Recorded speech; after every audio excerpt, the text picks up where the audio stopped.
In just 3 minutes and 29 seconds, one pension audit destroyed Britain's first female Chancellor. I've covered 156 Treasury Committee hearings. I've witnessed ministerial resignations, financial scandals, and career assassinations. But what happened at 2:47 p.m. on October 23rd in Committee Room 15 wasn't just parliamentary oversight. It was systematic obliteration of Rachel Reeves by a woman who had built an unbreakable case of the largest pension fund fraud in British financial history. Kemi Badenoch walked into the Treasury Committee carrying a locked briefcase sealed with Financial Conduct Authority and pensions regulator stamps. She looked like a financial prosecutor who had assembled evidence to destroy a criminal network built on exploiting pensioners' life savings. What none of us knew was that briefcase contained trading documents exposing $7.8 billion in pension fund diversions to investment schemes controlled by Reeves's financial network. But she didn't open it immediately. The silence before evisceration was suffocating.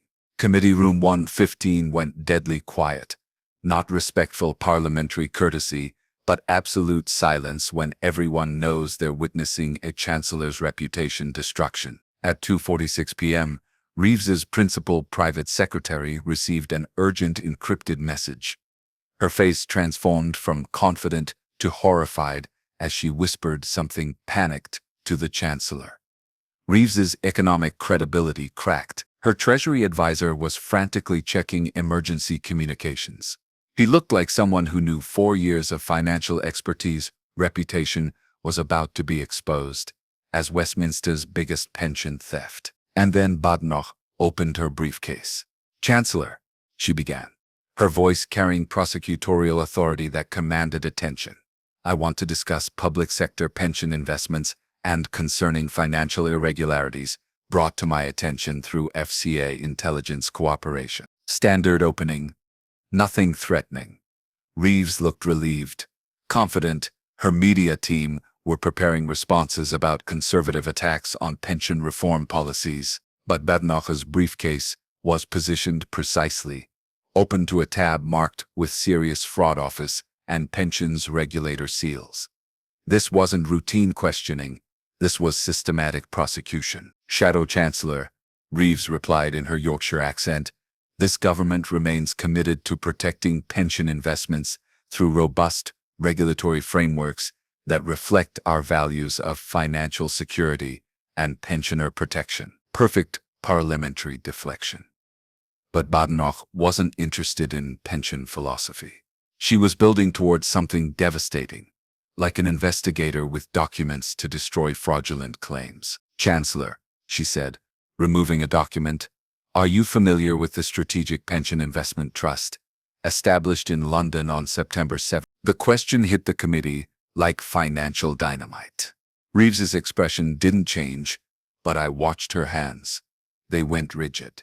When Chancellors' hands stop moving during pension discussions, their survival instincts have activated. "Shadow Chancellor," Reeves replied, maintaining composure but lacking confidence, "the Treasury works with numerous pension coordination bodies as part of our comprehensive approach to retirement security and investment optimization." Wrong answer. Catastrophic. When asked about a specific London trust with a specific date, generic answers about pension security suggest massive cover-up. But Badenoch pulled out a second document with FCA investigation stamps and Treasury markings.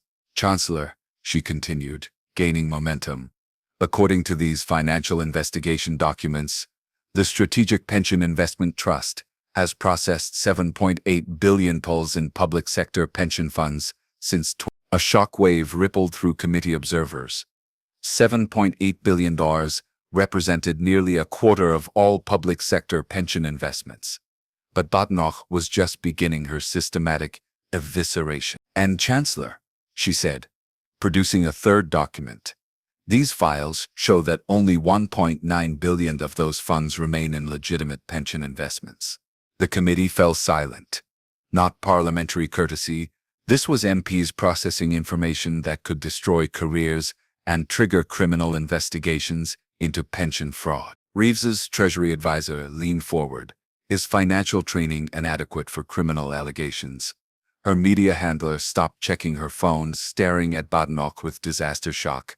But what happened next changed everything. Reeves shot forward, her economic composure evaporating. Shadow Chancellor, these allegations represent serious mischaracterization of legitimate pension coordination investment processes. Chancellor, Badenoch interrupted, cutting through the protest.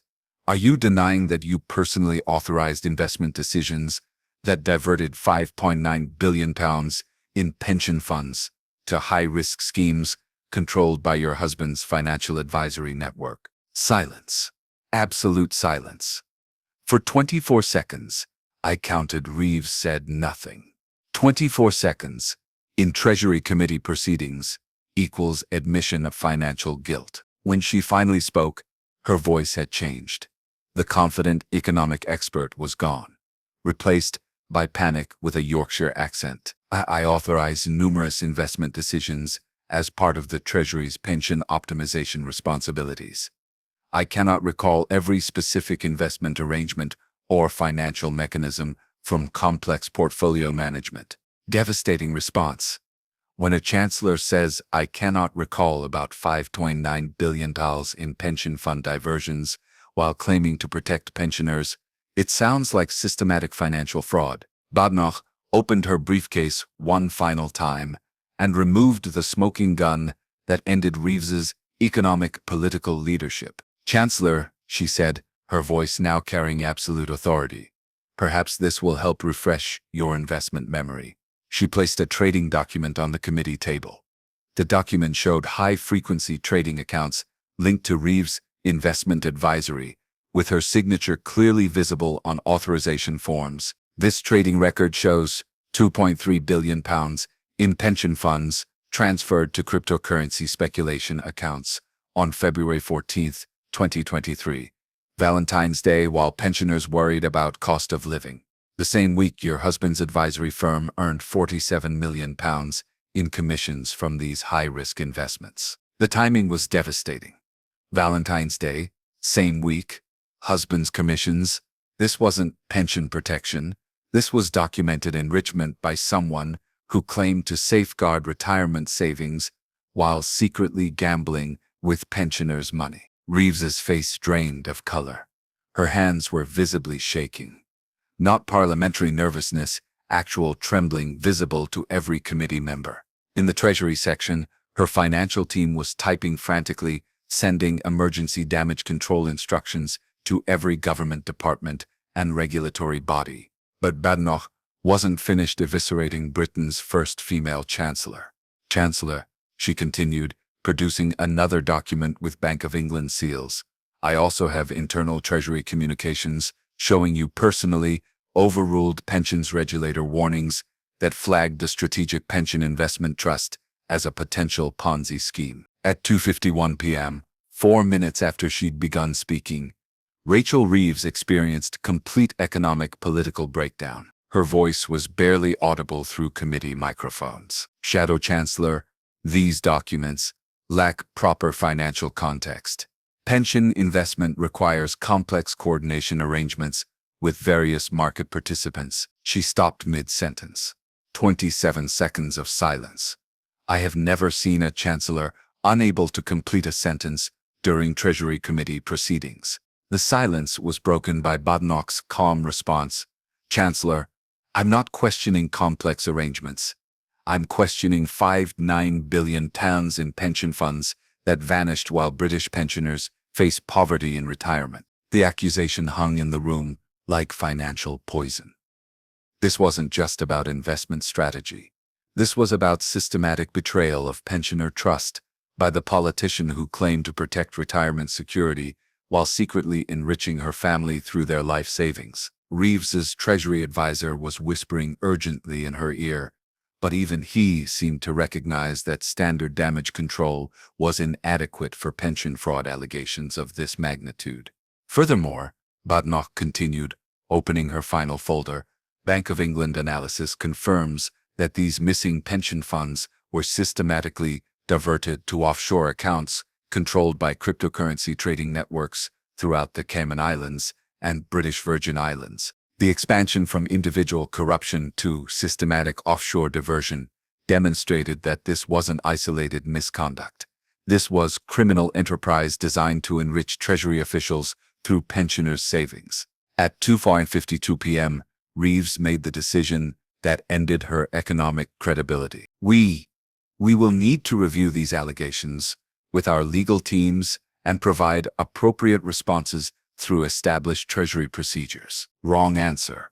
Financially fatal.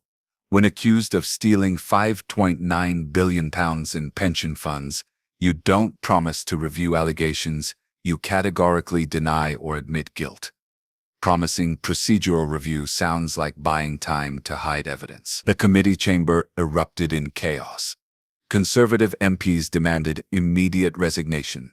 Labour members stared at phones, reading urgent messages from party headquarters. Several quietly left the chamber. Strategic retreat from a sinking Chancellor. In the parliamentary press gallery, financial correspondents were typing frantically. The Financial Times Treasury editor spoke urgently. This could end Reeves's political career. We're watching Labour's economic credibility collapse in real time. As the committee concluded, I overheard conversations confirming everyone's thoughts. She's finished. FCA investigation within hours. Pensioners will never trust Labour again. The £7.8 billion pension fund scandal wasn't just about investment coordination, it was about an economic champion who had systematically betrayed pensioner trust by gambling their life savings while claiming to protect retirement security. By 4:30 p.m., Reeves' scandal was trending globally. By 5:15 p.m., the FCA confirmed immediate investigation. By 6:00 p.m., 12 pension fund trustees demanded emergency Treasury meetings. Every major channel ran wall-to-wall PensionGate coverage, exposing the Chancellor as a pension-stealing hypocrite who betrayed financial responsibility for family enrichment. And it all started with one briefcase, carried by a woman who had built an unbreakable case against Britain's first female Chancellor. What I witnessed wasn't just Treasury Committee procedure. It was the moment when trading evidence obliterated economic authenticity, when documented fraud defeated financial theater, and when forensic preparation destroyed a leader's entire economic political identity. Parliament continued that evening, but everyone knew the outcome. Reeves' credibility as economic expert was finished. Her authority as pension protector was destroyed. Labour's financial authenticity had shifted permanently away from pension-stealing politicians. Sometimes financial justice takes years through regulatory investigations. Sometimes it takes 4 minutes in Committee Room 115. On October 23rd, I watched Kemi Badenoch prove that in British politics, documented evidence always defeats economic performance. If this exposure of pension betrayal restored your faith in financial accountability, don't just watch, like, share, and subscribe to our channel where pension scandals get exposed and economic lies get prosecuted no matter which Yorkshire accent they hide behind. Hit the bell. The next financial fraud might involve your pension. What would you do if you discovered your Chancellor had been gambling your pension with your family's money? Drop a comment below. This analysis is based on Treasury Committee proceedings and FCA investigation documentation.